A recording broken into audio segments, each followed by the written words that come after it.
নমস্কাৰ সকলোকে স্বাগতম জনাইছোঁ আপোনালোকৰ আপন চেনেল টাইমছ অসম নিউজ লৈ। আজি ভিডিঅ'ত আমাৰ অংগনবাড়ী কৰ্মী সহায়িকা বাইদেউসকলৰ বাবে খুবেই গুৰুত্বপূৰ্ণ এটা ভাল আপডেট ক'ব লাগিব, কিয়নো যে বিগত যোৱা 2-3 বছৰ ধৰি ধাৰাবাহিক আন্দোলনৰ ফল অংগনবাড়ী কৰ্মী সহায়িকাৰ বাবে অসম চৰকাৰে ইনচেণ্টিভ মাত্ৰ 1500 টকা এটা বঢ়াই দিছে।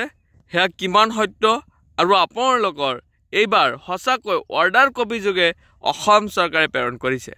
ঠিকে শুনিছে আপোনালোকে, অংগনবাড়ী কৰ্মী সহায়িকাৰ যি ইনচেণ্টিভ বা অনাৰিয়াম ষ্টেট ইনচেণ্টিভ ক'ব লাগিব আৰু অনাৰিয়াম সেই মাননি 1500 টকালৈ বৃদ্ধি কৰিছে আৰু সহায়িকাৰ বাবে 750 টকা।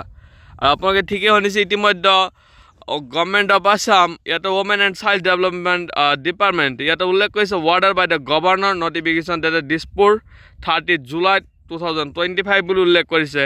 আৰু ইতিমধ্যে ডিজিটেলি চাইন কৰা হৈছে 30 তাৰিখ 7 মাহ 2025।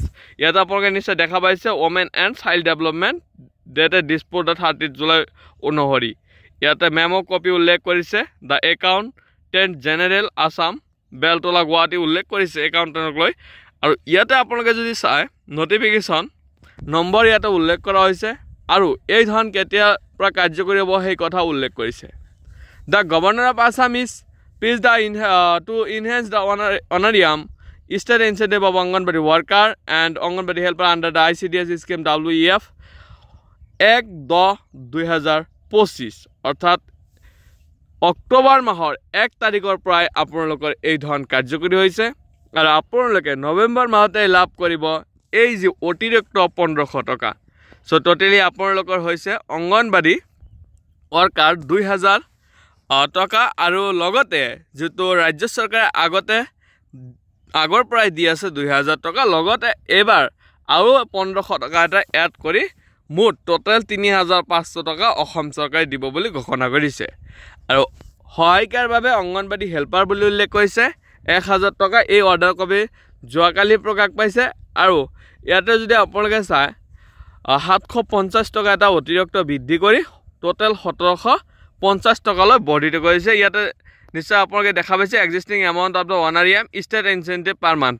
আৰু ইয়াৰ লগত কেন্দ্ৰীয় চৰকাৰৰ কোনো যি আধাৰ নাই বা কেন্দ্ৰীয় চৰকাৰে এতিয়ালৈকে কোনো ধৰণৰ বৃদ্ধি কৰাৰ কোনো সিদ্ধান্ত গ্ৰহণ কৰা পৰিলক্ষিত হোৱা নাই। আৰু আপোনালোকে যদি চাই ইয়াতে এটা সঁচা আপডেট আৰু ইয়াতে অৰ্ডাৰ কপি এটা প্ৰেৰণ কৰা হৈছে ৱাৰ্ডাৰ বাই দ্য গভৰ্ণৰ আৰু অৰ্ডাৰ কপি ইতিমধ্যে সন্থাৰ গ্ৰুপত অৰ্থাৎ সন্থাৰ যি গ্ৰুপ আছে অসম ৰাজ্য অংগনবাড়ী কৰ্মী সহায়িকা সন্থাৰ গ্ৰুপত ইতিমধ্যে পোষ্ট কৰা পৰিলক্ষিত হৈছে। আৰু সেই তাৰ পৰা মই আপোনালোকক গোটেইখিনি বস্তু দেখাই দিলোঁ বাই ৱাৰ্ডাৰ ETC ডিজিটেলি চাইন বাই। আপোনালোকে ঠিকে শুনিছে, ইয়াতে 30 তাৰিখ 7 মাহ 2025 এই অৰ্ডাৰ কপি চাইন কৰা হৈছে আৰু আজিৰ দিনটোতে এই অৰ্ডাৰ কপি প্ৰকাশ কৰা হৈছে, অৰ্থাৎ যোৱাকালিৰ দিনটোতে আৰু যদি আপোনালোকে চাই যে অসম চৰকাৰে ইমান আন্দোলনৰ পিছত মাত্ৰ 1500 টকা এটা বৃদ্ধি কিমান যুক্তিসম্পন্ন সেয়া আপোনালোকে নিশ্চয় কমেণ্ট বক্সত জনাব। কিন্তু মেইন কথা হৈছে যে অংগনবাড়ীৰ যি 1500 টকা ইয়াক সঁচাকৈ বৃদ্ধি পাইছে। ইয়াক লৈ বহুতো প্ৰশ্ন কৰিছে বৃদ্ধি কৰা নাই বা কৰিব, অসম চৰকাৰে কৈছেহে মাত্ৰ। কিন্তু আজি আপোনালোকে নিশ্চয় দেখা পাইছে অৰ্ডাৰ কপি যোগে ইতিমধ্যে প্ৰকাশ কৰিছে আৰু অৰ্ডাৰ কপি নম্বৰ ইয়াত দিয়া আছে। আৰু 1 অক্টোবৰৰ পৰা অৰ্থাৎ বিগত যোৱা 1 অক্টোবৰৰ পৰাই এই ধন আপোনালোকৰ লাগু হৈছে আৰু আপোনালোকে নৱেম্বৰ মাহতে আপোনালোকে কেন্দ্ৰ আৰু ৰাজ্য চৰকাৰ টোটেল আপোনালোকে মাননি পাব প্ৰায় 8000 টকামান। আপোনালোকে ঠিকে শুনিছে, the governor of Assam please the enhance উল্লেখ কৰি WCD যি ডিপাৰ্টমেণ্ট আছে আপোনালোকৰ ওমেন এণ্ড চাইল্ড ডেভেলপমেণ্ট আৰু সেই ডিপাৰ্টমেণ্টলৈ এই নটিফিকেশ্যন প্ৰেৰণ কৰা হৈছে গভৰ্ণমেণ্টৰ পৰা। আৰু তাতে ইয়াত চাইনখিনি ডিজিটেলি কৰা হৈছে বুলি ইতিমধ্যে দেখাইছে, আপোনালোকে নিশ্চয় দেখা পাইছে। আৰু মূল বিষয় হৈছে আপোনালোকৰ এই যে অংগনবাড়ী কৰ্মী সহায়িকাক মাত্ৰ 1500 টকা কিমান যুক্তিসম্পন্ন আপোনালোকে নিশ্চয় সকলোৱে গমেই পাইছে। আজিৰ দিনত অৰুণোদয়ৰ ধন 1250 টকা, সেই গতিকে অংগনবাড়ী সহায়িকা মাত্ৰ 750 টকা কিমান যুক্তিসম্পন্ন, যিহেতু অসমৰ মুখ্যমন্ত্ৰীয়ে কৈছিল যে অংগনবাড়ী কৰ্মী বা সহায়িকাক যদি আমি অৰুণোদয়ৰ ব্যৱস্থা কৰোঁ সেয়া বেয়া দেখা যাব। কিন্তু আজি অৰুণোদয়তকৈ কম পৰিমাণৰ মাননি বৃদ্ধি কৰা কিমান যুক্তিসম্পন্ন হৈছে সেয়া আপোনালোকে নিশ্চয় বুজি পাইছে। আৰু এই কথা উল্লেখ কৰিব লাগিব যে কেন্দ্ৰীয় চৰকাৰত আজি বিগত যোৱা 8টা বছৰে অংগনবাড়ী কৰ্মী বা সহায়িকাৰ পাৰিশ্ৰমিক বৃদ্ধি কৰা পৰিলক্ষিত নহল।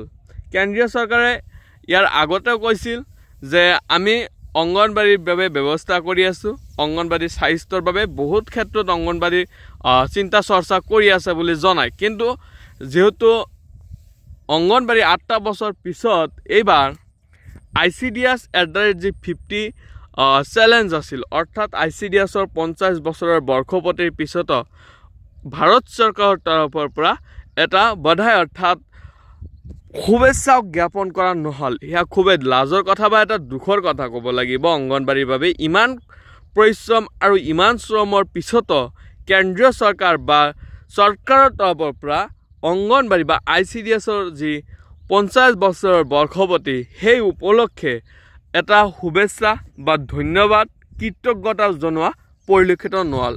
এইটো খুবেই এটা লাজৰ কথা হৈছে, কিয়নো আপোনালোকে জানে এই অংগনবাড়ী কৰ্মী সহায়িকাই দিনে নিশাই প্ৰায় 17 পৰা 16 ঘণ্টালৈকেও কাম কৰিবলগীয়া হয়, 24 ঘণ্টাৰ।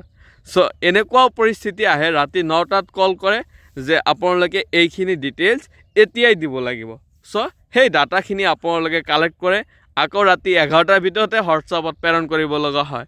ইমানখিনিৰ পিছতো, ইমান কেয়াৰৰ পিছতো, লগতে পোৱাতেতো শিশুৰ কেয়াৰ আছে, ইমান কেয়াৰৰ পিছতো ৰাজ্য বা কেন্দ্ৰীয় চৰকাৰৰ তৰফৰ পৰা এইটো খুবেই এটা বেয়া কথা হৈছে।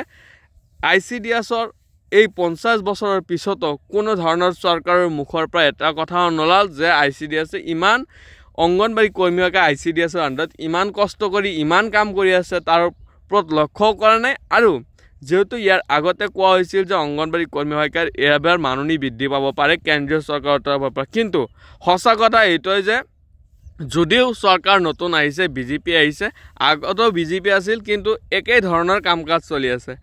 ভাল ভাল কথা কয় কিন্তু অংগনবাড়ীৰ বাবে একো নিদিয়ে, এয়া হৈছে চৰকাৰৰ নীতি।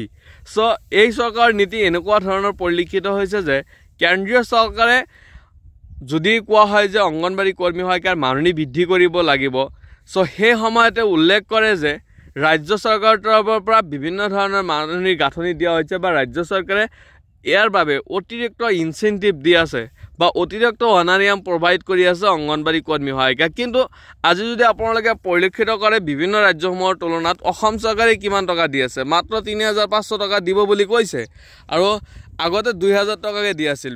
বাকী ৰাজ্যৰ কথা বেলেগ, যদি অন্য ৰাজ্যই 15000 টকা দিয়ে, সেইটো তো কোনো ৰাজ্যত এতিয়ালৈকে ইনচেন্টিভ ৰাজ্য চৰকাৰে দিয়াই নাই। এনেকুৱা ৰাজ্য আছে জম্মু কাশ্মীৰ বা এনেকুৱা ধৰণৰ ৰাজ্য আছে য'ত চৰকাৰৰ তৰফৰ পৰা ইনচেন্টিভৰ ব্যৱস্থা কৰা হোৱা নাই।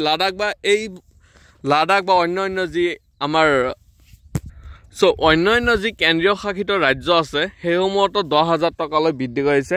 আৰু কিন্তু যদি আপোনালোকে চাই মেঘালয় বা আদি কৰি ধৰি অৰুণাচল, ৱেষ্ট বেংগল, এই ৰাজ্যসমূহতো অংগনবাড়ী আন্দোলন চলি আছে বা বিভিন্ন ক্ষেত্ৰত দেখা গৈছে যে অসম চৰকাৰতকৈ ধন বেছি দি আছে। কিন্তু আমাৰ অসম চৰকাৰে মাত্ৰ এইবাৰ কাৰণে 1500 টকা এটা বৃদ্ধি কৰিলে। কিন্তু কেন্দ্ৰীয় চৰকাৰৰ যি উদ্ধৃতি যে ৰাজ্য চৰকাৰৰ তৰফৰ পৰা অতিৰিক্ত ইনচেন্টিভ দি আছে, সেয়া কিমান যুক্তিসম্পন্ন?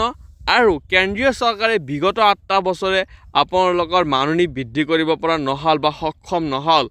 এই BJP চৰকাৰ বা ক'ব লাগিব মোদী চৰকাৰে 7টা বছৰে কেৱল অংগনবাড়ীৰ যি কৰ্মী সহায়িকাসকলক লৈ কৈ আছে যে বহুত কাম কৰিছে বা বহুত এনেকুৱা ধৰণৰ কাম কৰি আছে অংগনবাড়ী কৰ্মী সহায়িকাই, কিন্তু তেওঁলোকৰ যে শ্ৰমিক বা তেওঁলোকক যে পৰ্যাপ্ত পৰিমাণৰ এটা ধন দৰকাৰ, পৰ্যাপ্ত নহ'লে নিম্নতম হ'লেও চলিব পৰাকৈ এটা মাননিৰ ব্যৱস্থা কৰিব লাগিছিল। কিন্তু এই চৰকাৰৰ তৰফৰ পৰা সেইখিনি সাধ্য হোৱা নাই বা ক'ব লাগিব সাধ্য হোৱা নাই।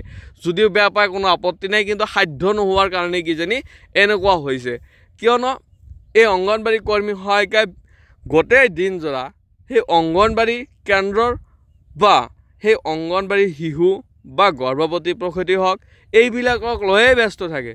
সেইখিনি মতেও যদি চৰকাৰে বিবেচনা কৰিলে হয়, অংগনবাড়ী কৰ্মী সহায়িকাৰ ন্যূনতম কমেও 15,000 টকা মাননি হ'ব লাগে বা ইনচেন্টিভৰ ব্যৱস্থা কৰিব লাগে। আজি ভিডিঅ'ত দিবলগীয়া ইনফৰমেশ্যন বা আপডেট এইখিনি আছিল। ভিডিঅ'টো আপোনাৰ কেনে পালে কমেণ্ট কৰি জনাব, আৰু ভিডিঅ'টো আপোনালোকে যিমান পাৰে ইমান বেছি শ্বেয়াৰ কৰিব। আজিলৈ ইমানেই, থেংক ইউ, জয় অসম।